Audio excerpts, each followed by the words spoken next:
Hi folks, in this video I'm going to talk a little bit about making liquid culture and my thoughts on the lid.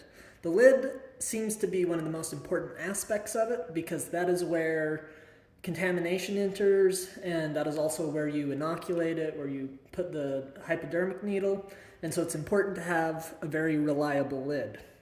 These lids are pretty popular, but as I've used them, I've become less of a fan. And there's two or three main reasons. The first one is this injection port, even though it looks pretty big, is actually hollow in the center, and the actual thickness where you enter the needle is fairly thin. So you can use it one or two times, and then the hole in it gets large enough that it no longer silts. So this ends up being a thing you have to constantly replace and buy in bulk, and that's kind of annoying. The other problem I have had with these is if you don't screw this down very tightly, it can wobble, and that allows contamination, especially mold spores, to be sucked in and bypass the filter. I find that really upsetting. It happened to a few of my jars, and that was kind of the moment where I decided, no, I'm going back to the way I used to make them. Plus, the way I make them is far cheaper, and I feel like it's more reliable. The other problem these lids have is they're a screw-on cap, and then they have a silicone O-ring. So when you screw it on, you hit this like a little bit of friction, and that's the glass jar grabbing the silicone, which is good, that's how it seals, but as you tighten it down, it can actually bunch up the silicone, kind of causing like waves in the O-ring, and then that can lead to improper sealing and again allow mold spores to be sucked into the jar, or leaks if you tilt it or swirl it. The current one I use is this, which is just a regular mason jar disc that I use a paper punch to punch holes into it, and that avoids that issue. You can place it directly on the jar, and then that goes down and it compresses it instead of spinning the O-ring itself as you twist the lid. When it comes to making them, I don't recommend a normal paper punch because that will cause the metal to get bent a little bit around the edges, and that can impede the seal. Generally, it still works, but if you are going to be doing this, getting a nice paper punch where you can really slide the disc in and have a lot of room, that makes it a lot better. It avoids the bending metal issue, as well as allowing you to place the hole exactly where you want, and it's super easy to poke a hole into it. If you use a drill bit, that can work, but more often than not, the drill bit will create like a burr, and it'll snag and tear the lid either a bigger hole, or it will grab the lid, and as you're holding it, the metal rim can cut you. So that is just so easy compared to using a drill bit or a normal paper punch. When you get holes in it like this, and you want to add your injection ports to it, the sill, I like to use red RTV silicone, and that silicone handles pressure cooker temperatures just fine, and it's extraordinarily soft and flexible, which allows it to seal up much more easily. This allows you to inoculate it or pull syringes from it multiple times before you have to retire it. The benefit to using this is you can have a very low profile on the top of it, but then you can really thicken up the injection port on the back, and the bigger it is, the longer it is, the thicker it is, the better it's going to seal in on itself and prevent contamination. The red RTV is really messy stuff. I just opened this a second ago to make sure that it didn't seal itself shut, and it's all over my hands and everything else I've touched. So that can be kind of a problem when it comes to giving it a nice low profile and putting it on. But what I like to do is have a moist paper towel that's folded on itself a few times. And what you can do is just place the disc on it. And the moist paper towel prevents anything, the RTV, from sticking to anything else. See how this is all obnoxious and kind of sticking upwards? You can turn it around and press it down like that, and that flattens it really nicely. And then you can turn it back on the other side and flatten it so it has a nice red plug. I'll do the other side just so I don't waste a lid.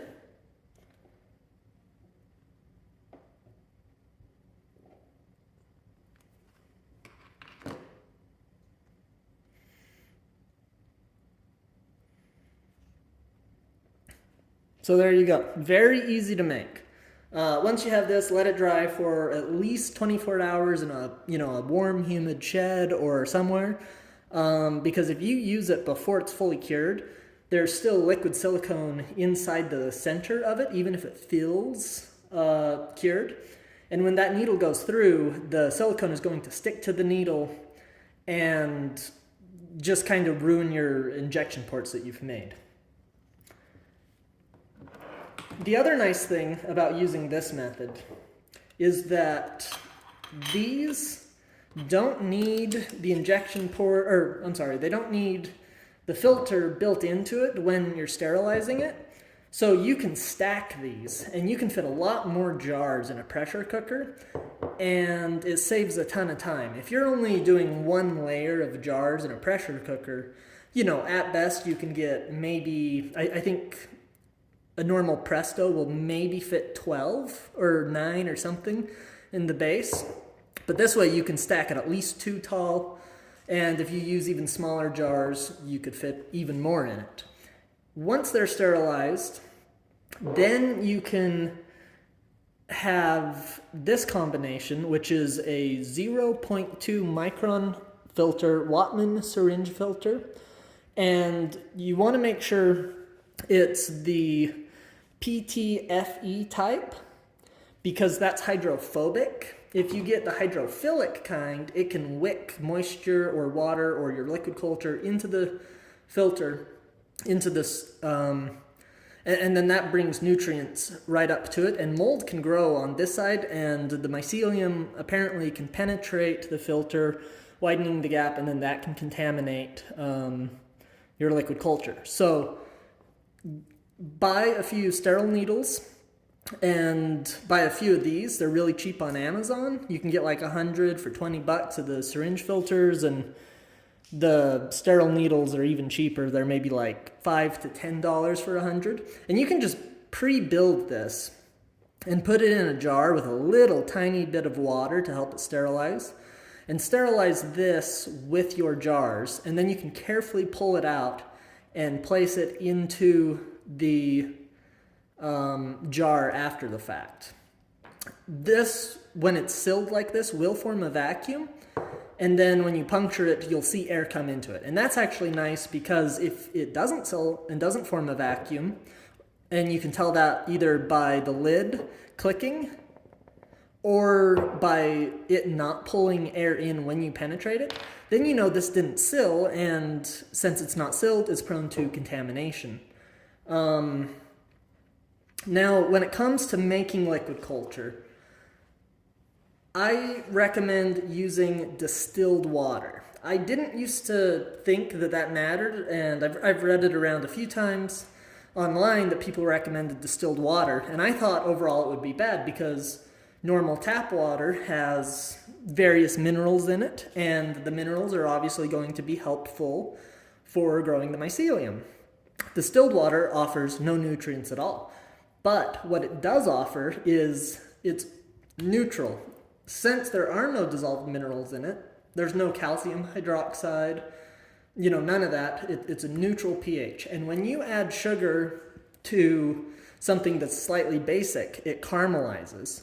And or at least when it gets hot in a pressure cooker, it'll caramelize. And this causes the liquid culture to come out of the pressure cooker as a yellow solution. And that generally does not impede the growth, but what it can do is make it difficult to identify contamination. The other ingredients are light corn syrup. This is better than honey. A lot of people want to use honey because it sounds like the organic, natural route. And of course, corn syrup has been demonized. But this corn syrup is quite a bit different than the corn syrup that you hear about in the news. The corn syrup you hear about in the news is called high fructose corn syrup. And that has anywhere from 45 to 55% fructose. And fructose caramelizes very easily at a much lower temperature. Honey also contains about the same amount of fructose as high fructose corn syrup. While this corn syrup is primarily dextrose, and the thickening agent, this is not all just sugar, is actually starch. If you look at the ingredients, you can see that there's only 10 grams of sugar, but then there's 29 grams of total carbohydrates. The starch in here is soluble, it's gelatinized, which means it's been heated with water and it kind of, forms like a jello-like substance, and that's why it's so thick. When this dissolves in water, it's incredibly clear and it doesn't have any particulate matter floating around in it like you might get with a malt extract. Malt extract is nice because not only does it provide sugars, but it also provides proteins. Unfortunately, those proteins are not fully soluble, and it forms all these little dusty particulate, as well as malt extract oftentimes being a yellow already. So if you use this, and then to give it some protein, or rather amino acids, using a Peptone is a great option. And you only need like 1/8 of a teaspoon per gallon of liquid culture of Peptone. You really don't need much for a very good liquid culture. When it comes to this, 1 to 2% by volume is a great choice. A lot of people want to, really amp up their liquid culture and provide it as much nutrients and energy as possible. But it really doesn't seem to make a thicker or better liquid culture, and in fact, the higher sugar concentrations can inhibit the growth of the mycelium, and that makes a worse liquid culture. So, these are the 2 recommended ingredients, and I say use distilled water. Now, once you make it and inoculate it, what you're going to want to do is swirl it every day. If you have a magnetic stirrer and a stir bar, fantastic, but you really don't need it. This is a liquid culture that I forgot to swirl, and you can see there's this huge mat of mycelium floating on top. And no matter what I do, I can shake that as violently as I want, and you can still see pretty large particles in it. Those particles are not going to be able to be sucked up into the syringe because the hypodermic needle, even if it's a really big one, is not going to be bigger than the mycelium floating around in it. This only happens if they sit for weeks and the mycelium kind of figures out, hey, this is where all the oxygen is, starts to form a mat, and then you just run into problems. So all you have to do once a day is swirl it.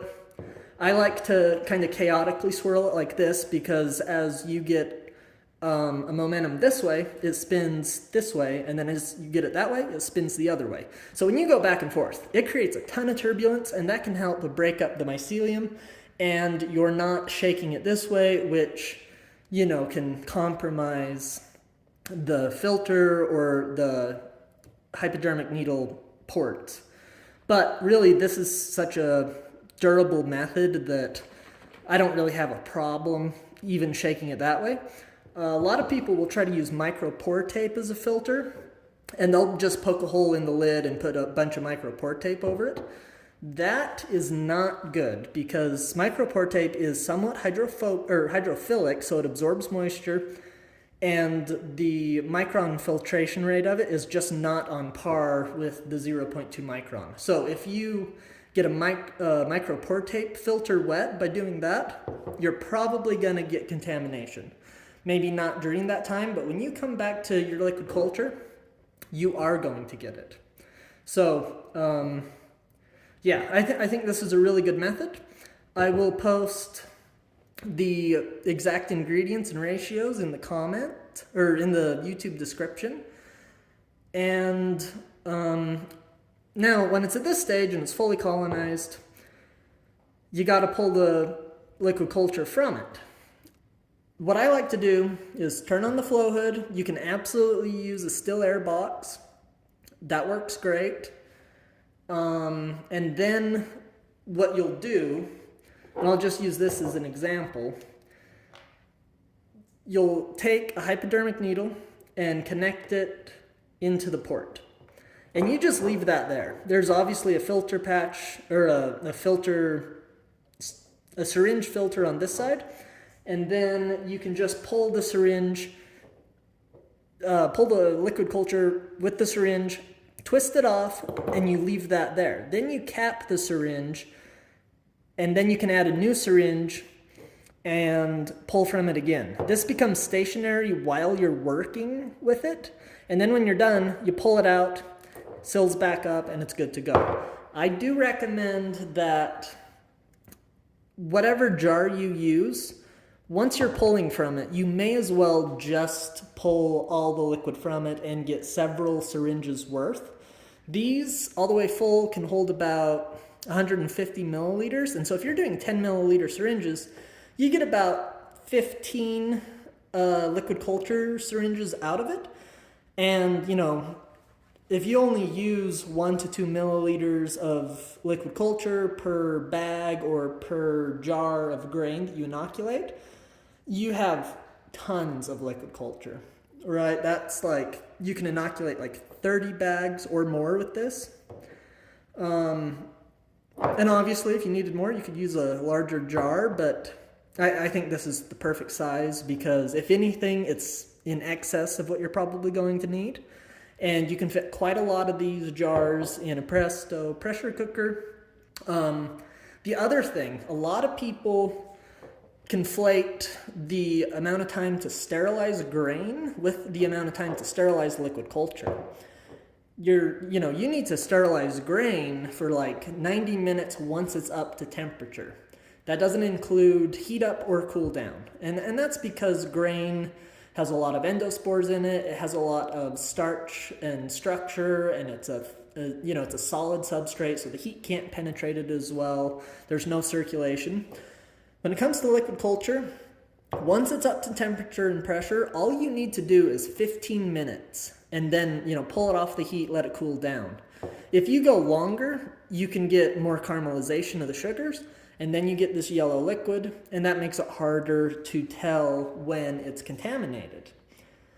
When it comes to seeing if a liquid culture is a good liquid culture or not, there's many different ways to do it. One is if you neglect it, trichoderma will start forming, green patches on the top of the surface. Obviously, that's contaminated. It should never be green if you're trying to grow mushrooms. But the other method, and the more common contamination in liquid culture, is bacteria. And what you can do is let it sit for a while, like a day, and look at the very bottom of it. If you see a dust, assuming that you used a dust-free liquid culture recipe, that dust is basically bacteria that is precipitated. And then when you swirl it, it will get cloudy, and you can just know that it's bad that way. Obviously, you'll always want to test it either on a sacrificial grain bag or a small sacrificial amount of sterilized grain in a jar. And if you have the equipment for it, agar is absolutely the best method to test for it. You want to do that with every culture that you use, or at least every one that you scale up if you don't want to waste time and money.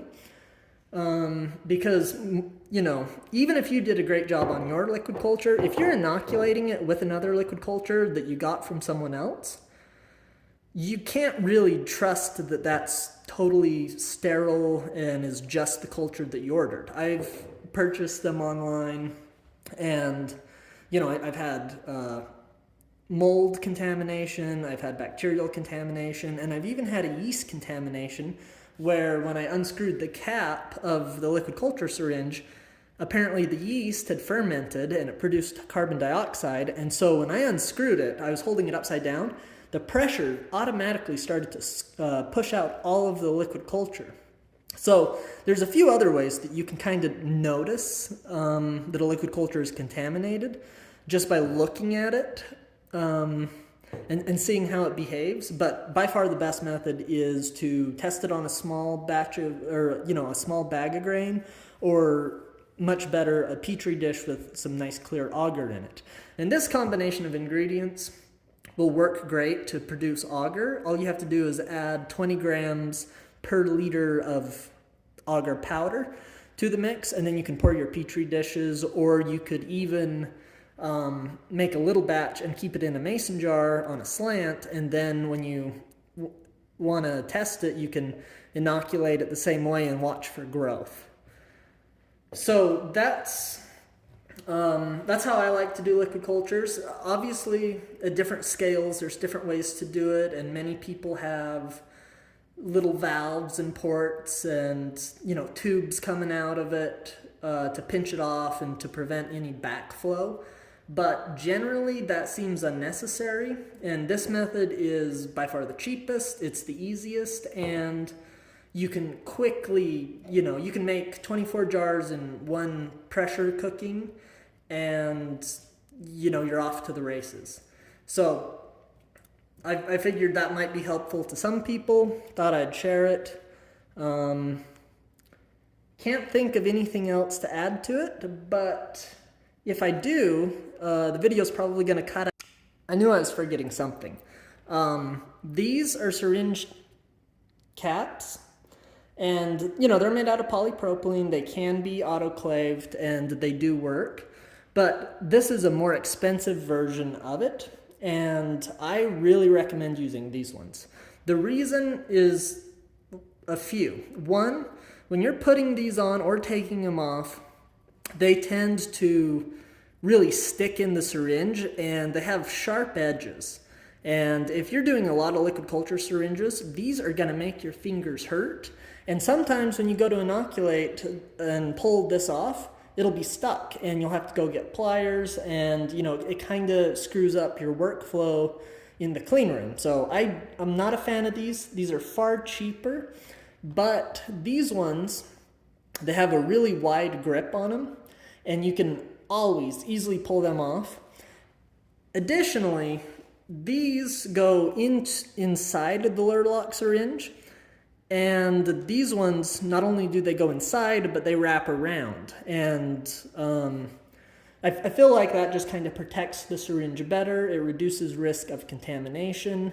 So if you're looking to get started on your liquid culture and you're buying stuff on Amazon, and you need to buy some syringe caps, especially because you don't want to store or ship a syringe with a hypodermic needle on it, because that is exposed to the elements, and it can get compressed and leak and then cause contamination, and it's just dangerous to have a needle on a syringe in general. These are the way to go, and not the little black skinny ones. All right, I think I got everything.